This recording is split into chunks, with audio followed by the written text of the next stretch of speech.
ওরে ভাই বেলায়তে ইনসান মানুষ জানার মতো কইরা যান, জানা পীরের কাছে যান মুহাব্বতের বাজারে। আপন ঘরে বৈশা যদি দেখিতে চাও মাওলারে, আপন ঘরে বৈশা যদি দেখিতে চাও মাওলারে।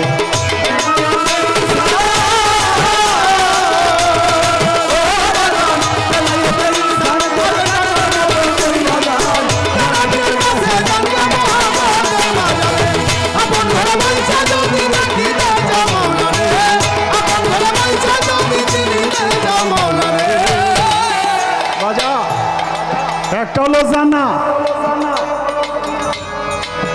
জানা কেমনে? পীর মুর্শিদ তোমাকে যা বলে তুমি কর্ণপাত্তা করো তা শোনো, এটা হলো জানা। আর একটার নাম হলো দেখা। মুর্শিদ কেবলা যে কর্ম তোমাকে দিবে সেই কর্মের মাধ্যমে তুমি দিব্য চোখে তুমি সেই বিষয়গুলো দেখতে পারবে। তাই বলছে বেলায়তে ইনসান জানার মতো কইরা যান, জানা পীরের কাছে যান মুহাব্বতের বাজারে। আপন ঘরে পয়সা যদি দেখিতে চাও মাওলারে, আগে হইলো শোনো, পরে কর্মের মাধ্যমে তোমার মাওলাকে তুমি দেখো। দরদিরে ও যেমন মুর্শিদের তাওয়াজ্জা লইয়া নিগুম ঘরে বসো যাইয়া, এলেম জেকের সালাত যাকাত শিখাইব তোরে।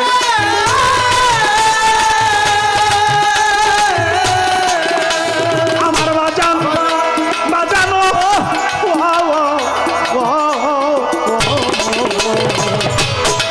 ও যেমন মুর্শিদের তাওয়াজ্জা লইয়া নিগুম ঘরে বসো যাইয়া, এলেম জেকের সালাত যাকাত শিখাইব তোরে।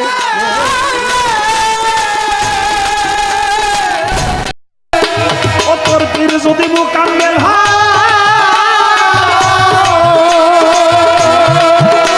তোর পীর যদি মুকাম্মেল হয় কামেল বানাবে নিশ্চয়।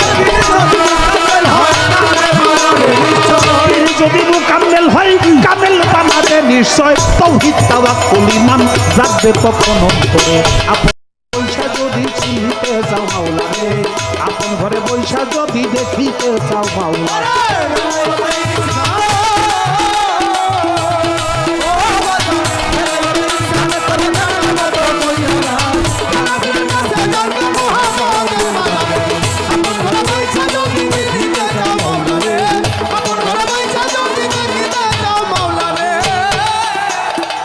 দরদিরে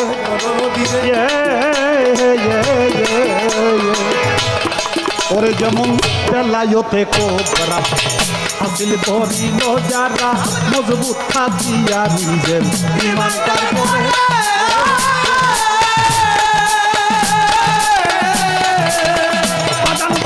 বেলায়তে কোবরা বাবা, বেলায়তে কোবরা হাসিল করিল যারা, মজবুত থাকিয়া নিজের ঈমান তার করে।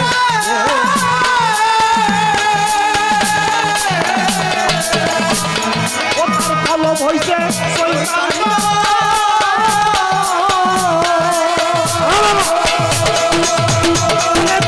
কলম হইছে মানুষ নয় সামান্য, কলম হইছে কলম হইছে মানুষ নয় সামান্য।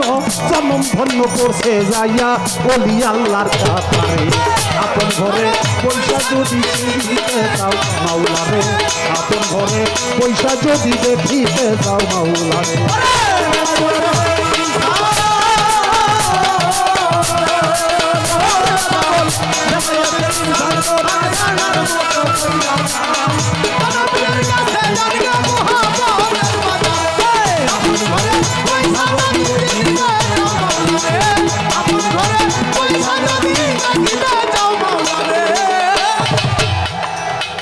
দরদিরে ওরে যেমন বেলায়তে আগ্রহ যদি হাসিল করবি মন আমার, এমনি ভাবে ইবাদত করো গলি মন্তরে।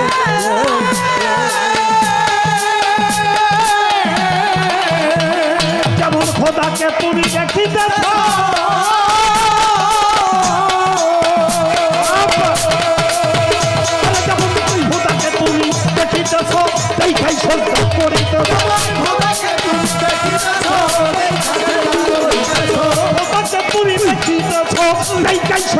করিতেছ এই রূপ না পারলেও যেন খোদাই দেখে তোমারে আপন ঘরে পয়সা যদি চিনিতে চাও মাওলারে আপন ঘরে পয়সা যদি চিনিতে চাও মাওলারে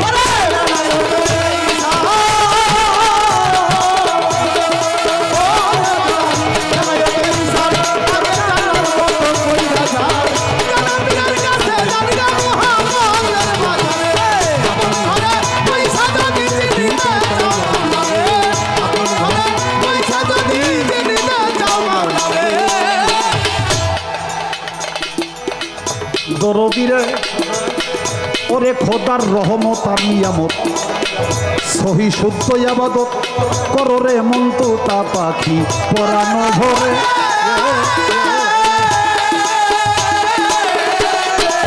রশিদ কয় পর কপাল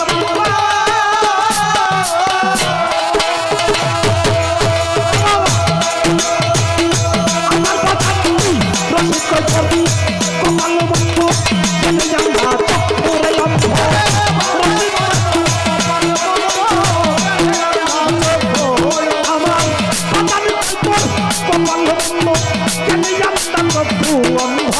পীরের সাথে নাই সম্বন্ধ বইয়া মায়া ফেরে আপন ঘরে পয়সা যদি দেখিতে চাও মাওলারে আপন ঘরে পয়সা যদি দিতে চাও মাওলারে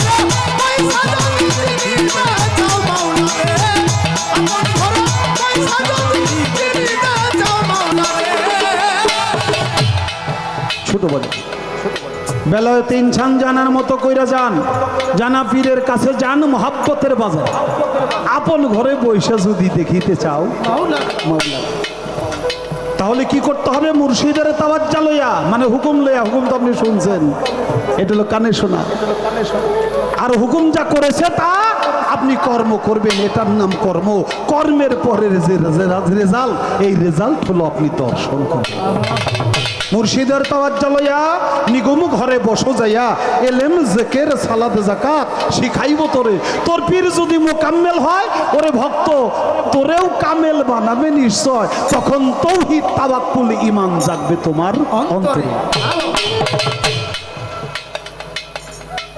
এরপরে হলো বেলায়েতে কোবরা হাসিল করিল যারা মজবুত থাকিয়া নিজের ঈমান তারপরে তার কলব হয়ে গেছে চৈতন্য মানুষ নয় সে সামান্য জন্ম ধন্য করছে একজন ওলি আল্লাহর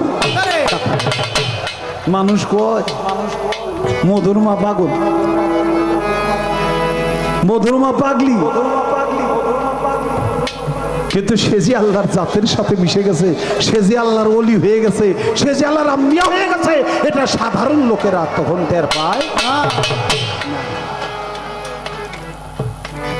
তাই বলছে বেলায়েত কোবরা হাসিল করিল যারা মজবুত থাকিয়া নিজের ঈমান তারপরে তার কলব হয়ে গেছে চৈতন্য মানুষ নয় সে সামান্য জন্ম ধন্য করছে যে ওলি আল্লাহর কাতার তারপরে বেলায়েতে আবরার যদি হাসিল করবি মন আমার এমনি ভাবে ইবাদত করো বলি মন্তরে যেমন খোদাকে তুমি দেখিতেছো দেখাই চেষ্টা করিতেছো এই রূপ না পারলেও যেন খোদায় দেখতেছে বাজান হযরত ওয়াজ কর্মীর পাগলের কথা বলছে নবীর গায়ের জুব্বা পাইল নবীর নির্দেশে আবু বকর সিদ্দিক যখন খলিফা হইল নবীর নির্দেশটা আদেশটা পালন করার জন্য আবু বকর বলল ওমর আর হযরত আলী দুইজনে যাও খুঁজে বের করো সেই ওয়াজ কর্মী পাগল কোথায় নবীর গায়ের জুব্বাটা তারে দুইজনে গেল খুঁজতে খুঁজতে খুঁজতে খুঁজতে জঙ্গলে মাইসে তো ওয়াজ করুনি পাগল চিনে না কওয়াজ্জা নামে একটা পাগলা আছে জঙ্গলের ভিতরে থাকে তার লক্ষণটা কি লক্ষণটা হলে ইয়া রাসূলুল্লাহ বলে যখন চিৎকার মারে মনে হয় তার একটা চিৎকারে আসমান আর জমিন একাকার কয়টাই সে জঙ্গলে যে যখন পাইছে চায়ে দেখে পাগলায় সেজদা দিয়া সেজদায় পরে হু হু হু করছে হু হু একটা জিকির, ওই যে হা হে হু হু। হযরত ওমর আলী বলল, পাগলকে যদি এ সময় ডাক দেই তাহলে আমাদের বেয়াদবি হয়ে যাবে। পাগল না জানি কোন রকমের কোন এবাদতে মশগুল আছে, কিন্তু আমাদের তো রসুলের জামাটা পৌঁছে দিতে হবে, সংবাদ বলতে হবে। এখন আমরা কি করব?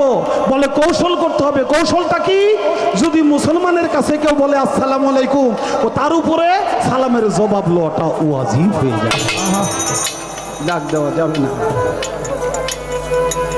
যাই বলে পাগল আসসালামু আলাইকুম, এই কথা বলে না, কথা বলে না বাবা। মাথাটা উঁচু করছে, দেখে পাগলের দুই চোখের পানি দিয়ে বুক ভেসে যাচ্ছে। পাগল বলে ওয়ালাইকুম সালাম।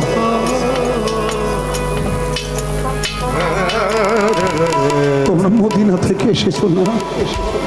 কয় হ্যাঁ। কত তোমার নাম অমর? কয় হ্যাঁ অমর। কয় আমি তো কখনো তোমাকে দেখি নাই, তুমি কি আমাকে চর্ম চোখে দেখেছো? হযরত ওমর বলে না, কখনো দেখি না। কথা হলে আমি যে ওমর, আমাকে তুমি চিনলে কি করে? পাগল বলে হে ওমর, আলমে আরওয়ায় রুহানির জগতে যখন ছিলাম তুমি আমার ডান পাশে দাঁড়ানো ছিলে, আমি তোমার বাম পাশে ছিলাম, আমি সেখান থেকেই তোমাকে চিনি। কথা শুনে ওমর হাউমাউ করে কেঁদে ফেলছে।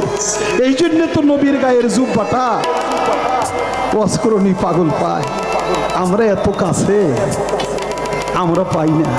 কারণ পাগল আলমে আরওয়ায় রুহানি জগতে, সেখান থেকে আমাকে চিনে, তো সাধারণ পাগল না। বলে নবীর একটা দন্ত শহীদ হয়েছিল উহুদের ময়দানে। খোদা তাআলা প্রেমের পরীক্ষার কারণে দন্ত শহীদ হয়েছে এটা আমাকে জানাই দিছে। কোন দন্ত শহীদ হয়েছে এটা আমাকে জানা নাই, এই জন্য আমি নিজে হাতে পাথর লইয়া 32টি দন্ত শহীদ করে ফেলছি। তোমরা নবীর সাথে থাকো, তোমাদের মুখে কি দন্ত শোভা পায়? শর্মিন্দা হলো তারা। পাগল কাঁদে আর বলে হে ওমর, আমাকে একটাবার বলবে আমার দীনবন্ধু কেমন আছে? আমার সেই মদিনাওয়ালা কেমন আছে? আমার সেই কামলেওয়ালা কেমন আছে? আমাকে আমার কামলেওয়ালার, আমার মদিনাওয়ালার একটা সুখ সংবাদ শোনাবে। চিন্তা করলো নবীর উফাতের কথা যদি বলি, পাগল এই মুহূর্তেই হার্ট ফেল করতে পারে, বলা যাবে না। কৌশল করে বলে তোমার বন্ধুটা খুব ভালো আছে পাগল, তোমাকে কত ভালোবাসে তুমি কি জানো? তুমি তো জানো না। দেখো তোমার জন্য মহব্বত করে তোমার বন্ধুর গায়ের 70 তালির জুব্বাটা তোমার জন্য উপহার হিসেবে পাঠিয়ে দিচ্ছে। পাগল একটা চিৎকার দিয়ে উঠলো, না রে না। তাহলে আমার বন্ধু এই ধরা দাবি নাই। আমার বন্ধু যদি থাকতো তাহলে বন্ধুর গায়ের জুব্বা আমার জন্য পাঠাইতো না, আর আমি তো বন্ধুর সম্পদের জন্য লালাইতো না। আমি কেবল আমার বন্ধুর জন্য দেওয়ানা, বন্ধুর জন্য পাগল। আমি কি করবো এই সম্পদ দিয়ে? রাখো তুমি। আমার আল্লাহর সাথে বুঝ পরামর্শ আছে, আমাকে না বলে আমার বন্ধুকে কেন নিয়ে গেল? পাগল একটা সেজদা দিছে। এক সেজদায় ফানাফিল্লা বাকাবিল্লা করছে। 70,000 মুখের পর্দা যখন উন্মোচিত করে ফেলছে, আমার আল্লাহর সাথে ওয়াজকরণীর সাথে ডাইরেক্ট কানেকশন হয়ে গেছে।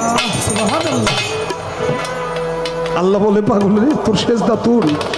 এ সময় কেন তুই সেজদা দিলি? তোর ওই সেজদায় আমার আরশ মুআল্লা পর্যন্ত থরথর করে কাঁপছে। তুই সেজদা তুল। না, সেজদা তুলবো না। কেন সেজদা তুলবো?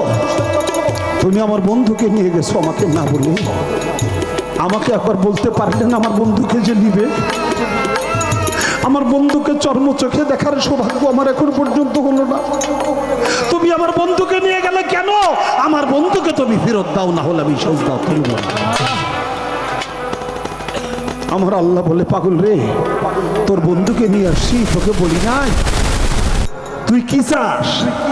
তোর বন্ধু ছাড়া তুই যা চাবি আমি আজকে তাই দিবি। ওই যে ফুলাপান ভুলাই না মা বাবাই, আমি মেলায় যাবো, বাবার সাথে যাবো, বাবাই কই যে নে 2টা টাকা নে, 5টা টাকা নে, তুই বেহাতি কিনে খাইস। লজেন্স কিনা খাইস পোলাপান্ডে ভুলাইয়া দেয়, তেমনি আল্লাহ তাআলা আল্লাহর আশিককে ওয়াজ করবিকে ভুলাইয়া দেয়। তুই যা চাবি আজকে তাই দিব, খালি বন্ধু ছাড়া তুই চায় দেখ একবার, তুই যা চাবি তাই দিব।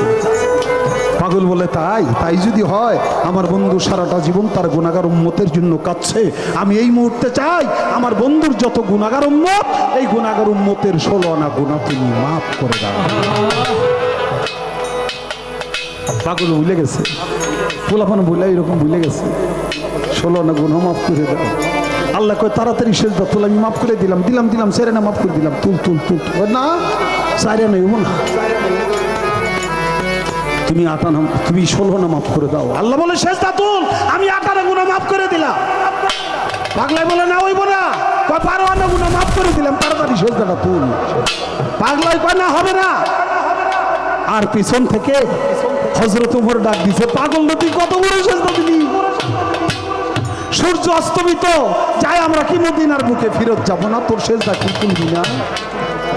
আশিকের ডুরিটা চট করে ছিঁড়ে গেল, কেটে গেল। পাগল কাঁদতে কাঁদতে উঠছে, 2 চোখের পানি দিয়া বুক ভেসে যাচ্ছে। হযরত ওমর কয় হায় হায় রে, না জানি কি সর্বনাশ করছি। পাগল বলে ওমর রে, আর একটু সময় তুই আমারে দিলি না, আর একটু সময় যদি দিতি, আমি 12 আনা গুনাহ মাফ করছি আমার বন্ধুর গুনাহগার উম্মতের, 4 আনা গুনাহ রয়ে গেল তোর জন্য, তুই যদি আর একটু সময় দিতি, আমি 16 আনা গুনাহ মাফ না করে সেজদা তুলতাম। হযরত ওমর বলে পাগল রে, আমি ভুল করে ফেলছি, আমি যে বুঝতে পারি নাই, আমাকে ক্ষমা করে দিস। পাগল বলে না রে ওমর, তোর কোনো গুনাহ নাই, তোর কোনো অপরাধ নাই এই কাজে, কারণ যার কাজ সে করায়। মাকার আলা মাকার যে হাসে না, আমার আল্লাহ তাআলা সবচেয়ে বড় মকরবাজ। 16 আনা গুনাহ যদি মাফ হয়ে যেত, দুনিয়ার মানুষ কোনো ইবাদত বন্দেগী কোনো কিছু করতো না। এই জন্য 4 আনা গুনাহ রয়ে গেছে, 4 আনা আমাদের জন্য 16 আনা। আমার নবীও মেরাজে যে 12 আনা গুনাহ মাফ করছিল, দুধের পিয়ালা পান করছিল, একটু দুধ রয়ে গেছিল, আল্লাহ বলছিল যে দোস্ত একটুখানি দুধ তুমি রেখে দিলে, 16 আনা যদি পয়সা টুইসা খাইতে, তাইলে আমি আল্লাহ তোমার গুনাহগার উম্মতের 16 আনা গুনাহ মাফ করে দিলাম। জোরে জোরে বলি সুবহানাল্লাহ। আমার নবী বলছিল, আল্লাহ তুমি আর একটা বার সুযোগ দাও, আমি শুধু দুধ না, ওই দুধের পিয়ালা সুদ্ধা খাইয়া বলাবো, যাতে আমার গুনাহগার উম্মতের কোনো গুনাহ না থাকে। আল্লাহ বলছিল না দোস্ত, আমার হাবিব 4 আনা গুনাহ হয়ে গেল, এই 4 আনা গুনার জন্য মানুষ ইবাদত বন্দেগী করবে। ওই 4 আনাই 16 আনা, ওই 4 আনাই 16 আনা হয়ে গেছে, অর্থাৎ যতটুক আছে পরিপূর্ণ, এটার নামই তো 16 আনা। ওই 4 আনাই 16 আনা, আবার ওই 4 আনা থেকে 12 আনা মাফ করে ফেলছে। হযরত ওয়াজ করে রয়ে গেছে 4 আনা। হযরত ওমর বলে পাগল, তুমি আল্লাহর এত বড় পাগল, গুনাহগার উম্মতের 12 আনা গুনাহ তুমি মাফ করে ফেললে, তুমি কি আমাকে একটা ওসিয়ত করবে? যে ওসিয়তটা আমি সম্বল করে নিয়ে যাব, ওই যে অ্যাসোসিয়েশন আমাকে একটা ওসিয়ত করবে যে আমি সম্বল করে নিয়ে যাব। পাগল বলে হ্যাঁ করব। ওমর তুমি আমার একটা কথার জবাব করবে? কয় কি? কয় তুমি যে আল্লাহর ইবাদত করো, সেই আল্লাহকে কি তুমি দেখো? আমাকে একবার জানাও। যেই মালিকের ইবাদত করো তাকে কি তুমি দেখো? হযরত ওমর অনেকক্ষণ চিন্তা ভাবনা কইরা, চক্ষু বন্ধ করে খেয়াল কইরা তারপরে বলতেছে, হ্যাঁ আমি আল্লাহরে, আমি যে আল্লাহর ইবাদত করি সেই আল্লাহরে আমি দেখি। কথা হলো তোমার জন্য ওসিয়ত হলো, তুমি এমনি ভাবে ইবাদত করতে থাকো, আর তুমি তোমার মাওলাকে এমনি ভাবে দেখতে থাকো, তোমার এই চোখ দ্বারা পৃথিবীর আর কিছুই যেন না দেখে, সবসময় তোমার মালিককে দেখো। এটার ভাব অর্থ হলো এই, তোমরা যারা মধুর মায়ের ভক্ত, তোমরা যারা পাগলি মায়ের ভক্ত, তোমরা যারা গণিশা বাবার ভক্ত, তোমরা যারা রায়তালি শাহ বাবার ভক্ত, তোমরা তোমার গুরুদেরকে যারা একবার দেখো, এই চোখে আর কিছুই দেখো না, খালি গুরুরই দেখো, গুরুরই দেখো।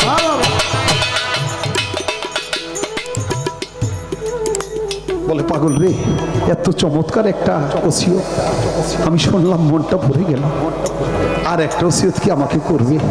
পাগল বলে হ্যাঁ করবো। এবার তুমি বলো, তুমি তো তোমার মালিকরে দেখো, তোমার মালিক কি তোমার দেখে? এটার ভাবতে হয় না, হ্যাঁ আমার মালিক তো অবশ্যই আমার দেখে। আমি আল্লাহরে দেখি, এটা অনেক কঠিন ব্যাপার। আল্লাহ আমারে দেখে, এটা কোনো কঠিন না, এটা যে কেউ দেখে। হ্যাঁ আল্লাহ তোমার দেখে, আমার মালিক তোমার সবসময় দেখে। কয় তাহলে তুমি আবাদতে এমন ভাবে মশগুল থাকো যেন মালিক তোমার দিক থেকে অন্য কারো দিকে চোখ ফিরানোর সুযোগ না পায়। ওরে খোদার রহমত আর নিয়ামত সহি সত্যই ইবাদত করো রে মন, তুতা পাখি পরানো ভরে।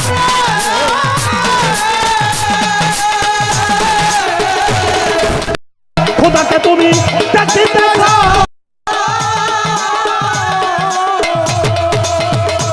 যেমন খোদাকে তুমি দেখিতে চাও, এই চেষ্টা করিতেছ। খোদাকে তুমি দেখিতেছ, এই চেষ্টা করিতেছ। এই রূপ না পারলেও যেমন খোদাই দেখে তোমারে আপন ঘরে। পয়সা যদি দিতে চাও, আপন ঘরে পয়সা যদি দিতে চাও,